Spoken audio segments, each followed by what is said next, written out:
Thank you so much for taking the time to listen to us during this jolly holiday season. Yes, happy holidays. You know what we say, Laura? Every time we say happy holidays on the show in an interview, an angel gets its wings. That is what... Lots of angels have been getting their wings because we say it a lot. Happy holidaysing everywhere. I just made that a verb. I know. Is it me or is this like the last half of this year just flown? I always joke it was like January, February, March, April, May, June, July, August, September, October, November. Like it just like, I feel like Halloween was yesterday. And to be fair, we dressed up as the Addams Family. If you guys saw that, David still has the hand thing he does on his desk. He does. So David still thinks it's October. I don't know. Well, and here we are, and Christmas is next week. That is next so week. Okay, I have a question for you and everyone listening. Okay. Is there one gift that you remember as a kid growing up that was like, wow, this is so exciting? Is there one that stands out in your mind, Elora? Yeah. I was like, do you want me to answer now or at the end? Yes. So when I was growing up, I was really into dressing up. I was really into dressing up. I know.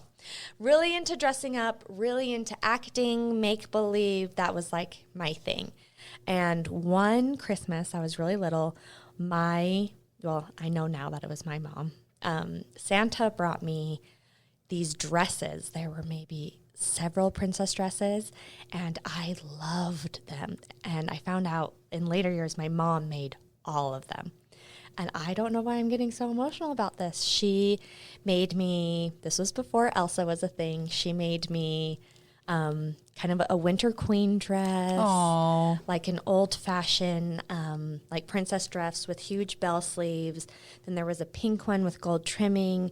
She made me Belle's blue dress that Belle wears. My mom made that. Do you still have some of them? I wish. I don't know where they are. But they're strung in your memory. No, I think they're under the house. And then she made me the red cape that Belle wears. Oh. She made me... there was a couple of other ones, and that's a lot of time and love. And my mom sewed all of those. That's really sweet. And I remember that my cousins and I wore them till there were holes in them, until I was too tall and the dresses were like just hitting below my knee instead of the floor. I loved those dresses. That is so sweet. Yeah, she is pretty amazing. Shout out to your mama. That's what about amazing. you, Kari? I do remember one that stands out. So the way that my house, when we grew up, the way that it was is like my parents' room had like big windows. And if you looked out those windows, you could see into the windows of like the corner eye. You could see into like the living room, big windows. Right. To where Christmas was. And what my parents would do, and my sister and I would wake up all excited, we would have to wait in my parents' room. They like to like go out and set up like music, and they like to like just set the scenes for it seemed like an hour. My parents did the same thing. For about a few minutes, right, before we went out. And my sister and I decided, and I was always the rebel, my sister like did everything to the book. And I'm like, Heather, we have to look because we can see, like, come over here. We looked and I saw a bike.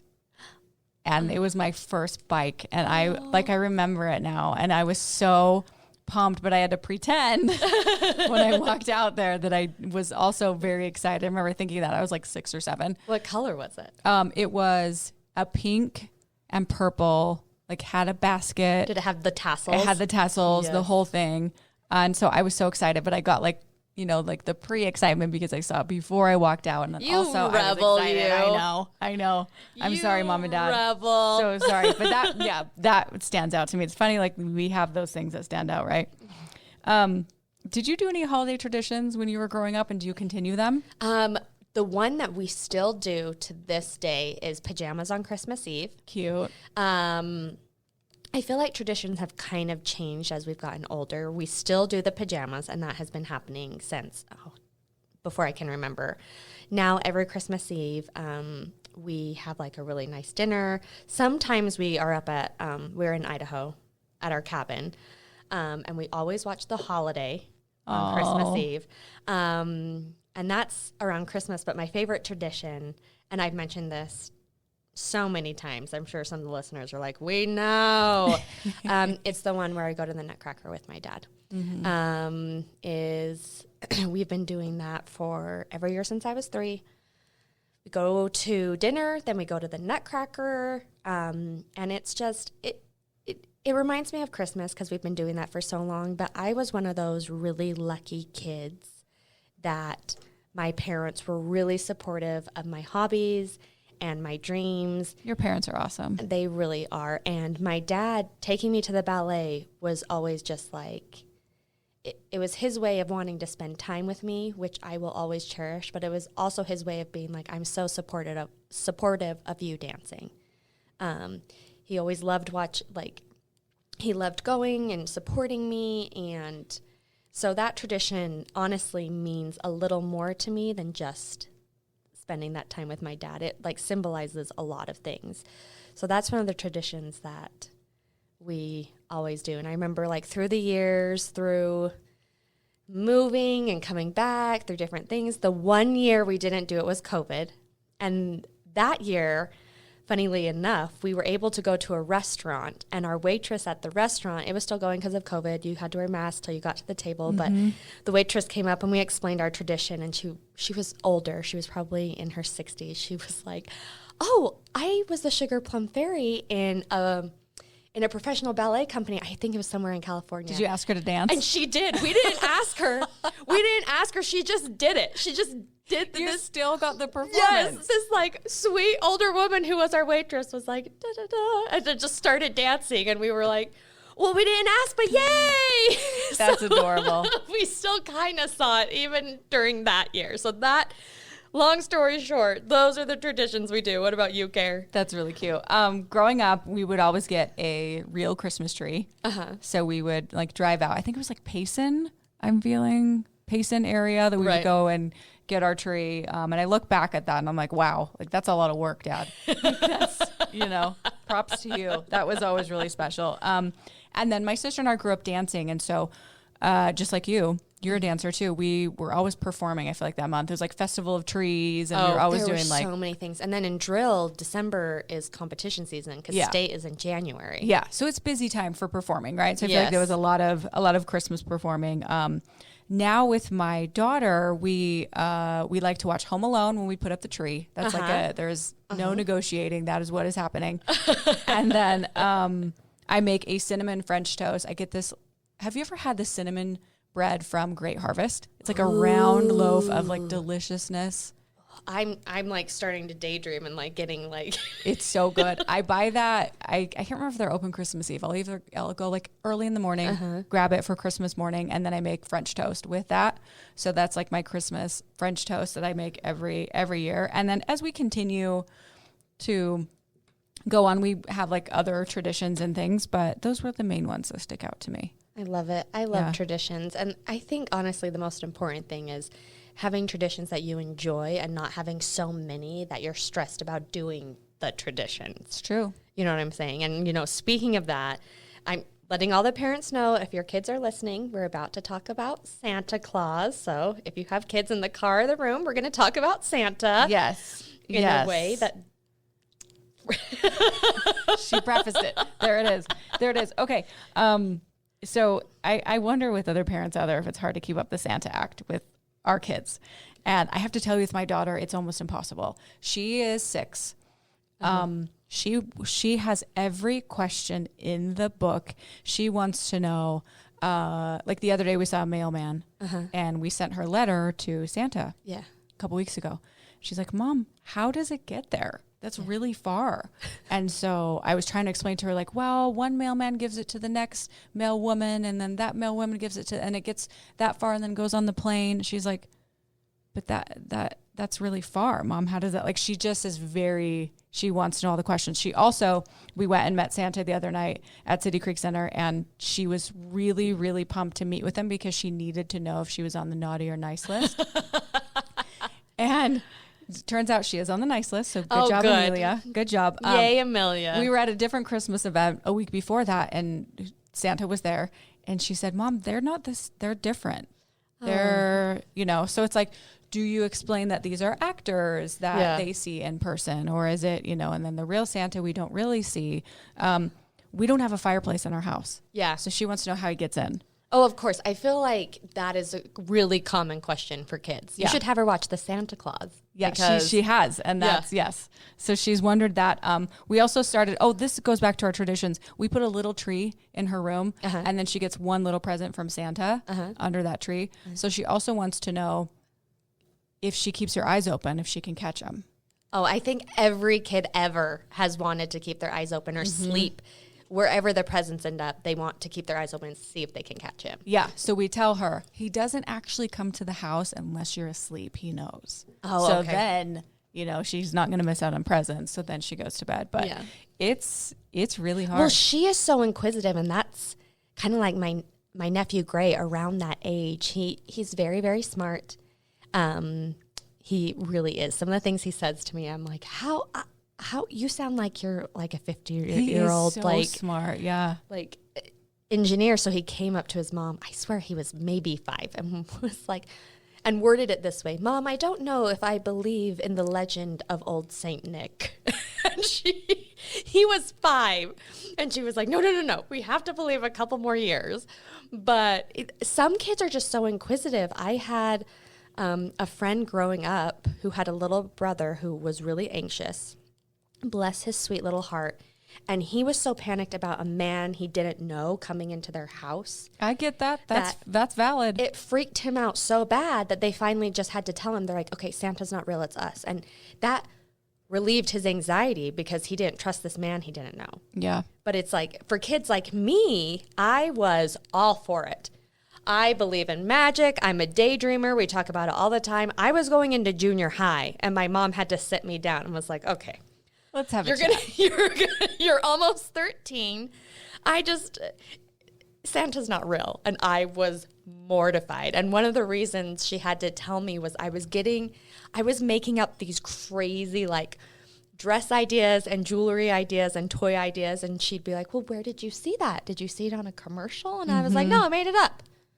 Santa can do it. And she was like, okay, first off, it's been a long time. I mean, no judgment for however long you want to believe in Santa. I still, in my heart of hearts, believe that there's some magic out there. Same, because there is. And it doesn't matter. And all kids are different.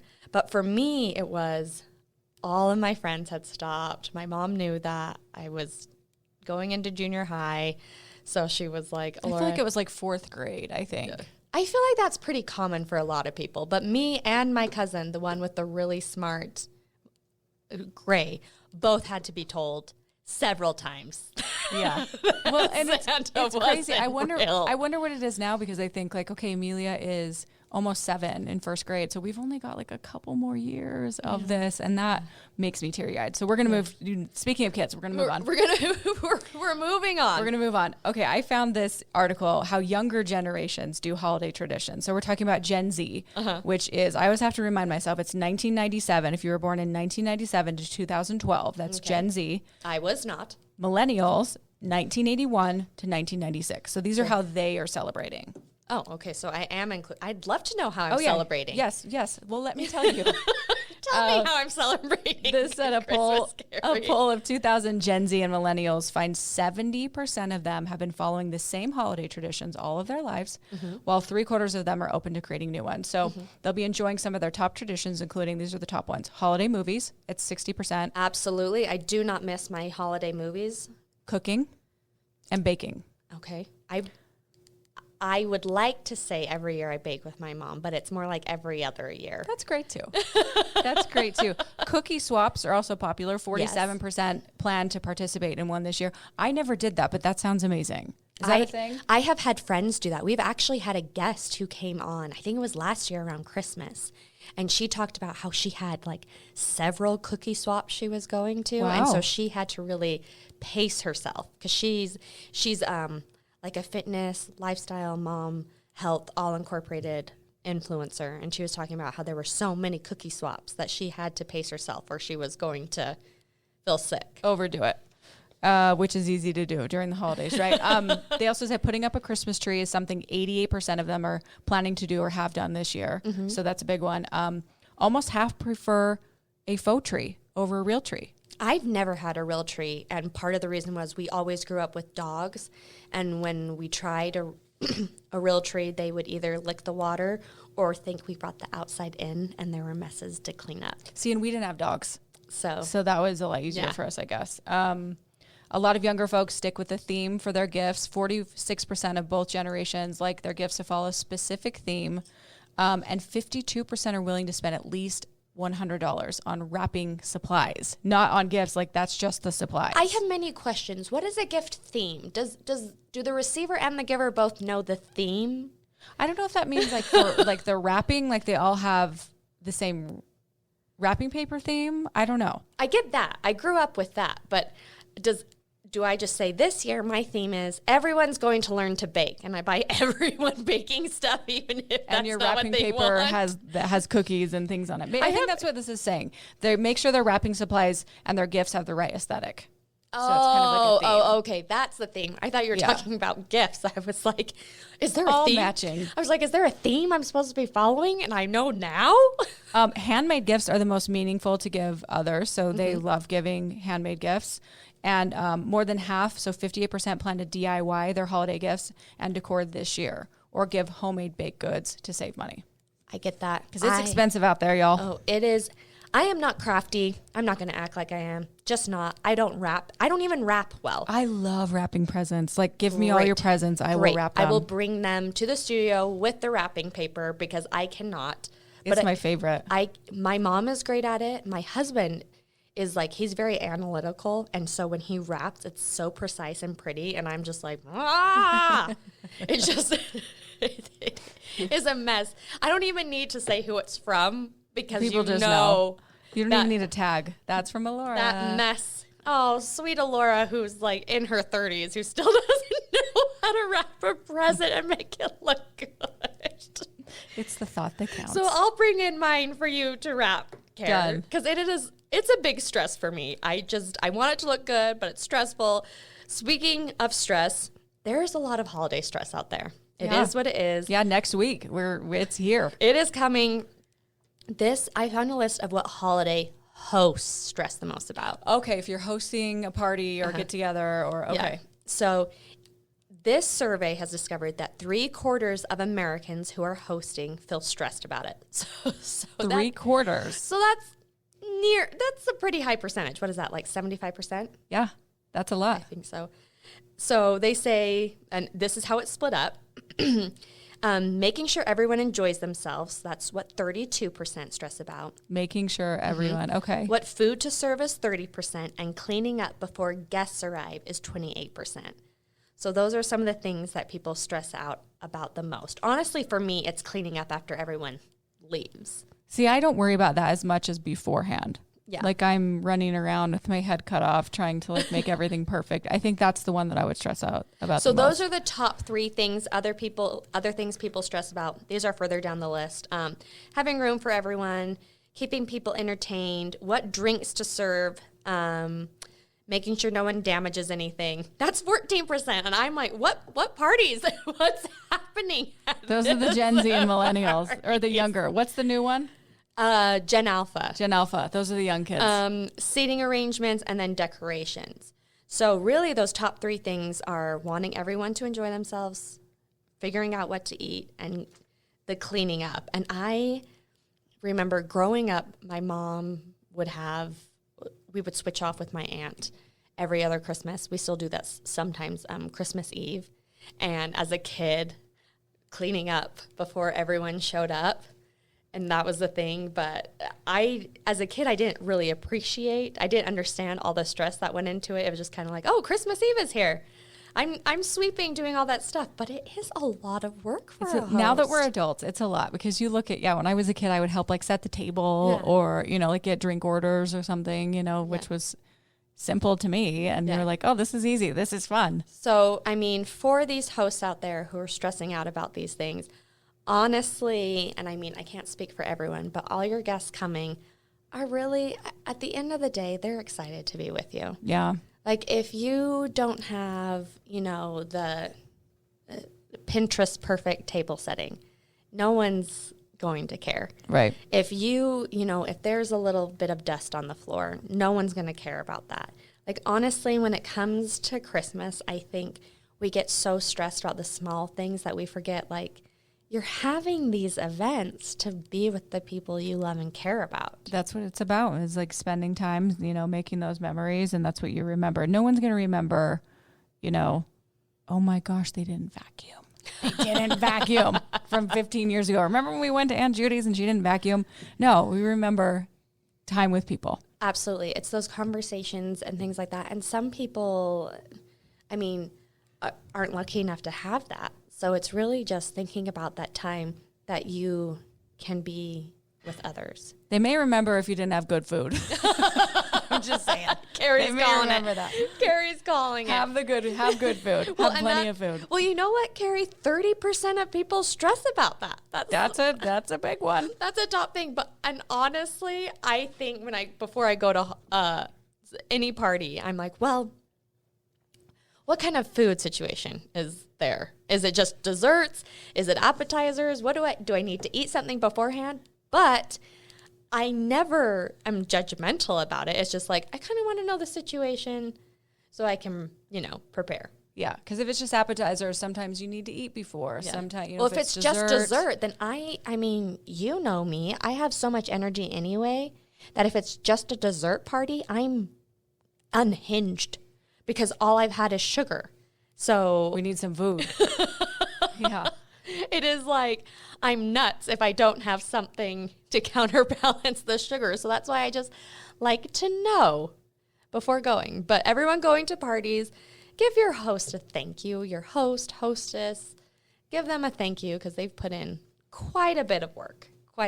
Yeah, they have. And remember what it's about, spending time with people. Happy holidays, everyone. Oh, Angel got his wings. I wish I had a bell. I would ring it. Ding, ding, ding, ding. Yes. And you know what? Continue to watch the show this week because we have some fun themed holiday shows that we're wearing different things. So make sure Absolutely. It's a good time. And thank you so much for watching. We appreciate you. And thank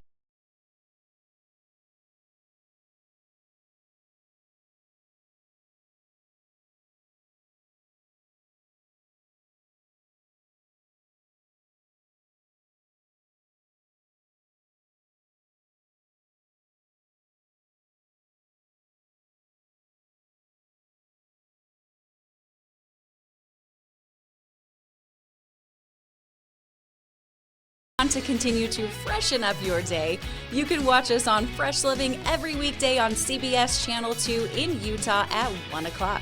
You can also watch us on our YouTube channel, KUTV Fresh Living, and follow us on social media. We will see you next week.